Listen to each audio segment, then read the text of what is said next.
PSM Makassar akan menghadapi jadwal padat selama September 2023. Setidaknya ada 5 laga yang akan dilakoni PSM Makassar sepanjang bulan ini. 4 pertandingan diantaranya di Liga 1 dan 1 lainnya di AFC Cup.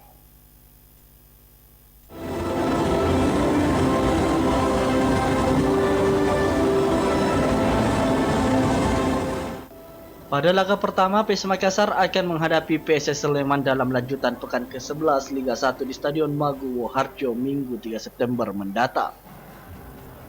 Laga kedua bakal dijalani PSM Makassar pada pekan ke-2 September yaitu melawan Barito Putra. PSM akan menjamu Barito di Stadion Gelora B.J. Habibie Parepare 5 September.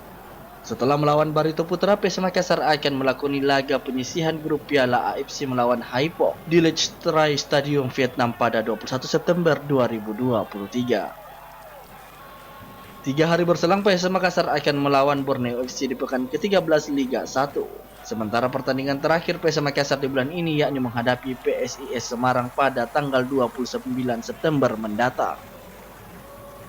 Menghadapi jadwal padat dari 2 kompetisi sekaligus, pelatih PSM Bernardo Tavares harus menyiapkan skuadnya sebaik mungkin. Pasukan Rahman ingin memperbaiki peringkat di klasemen Liga, juga ingin meraih hasil terbaik di kompetisi Asia AFC Cup.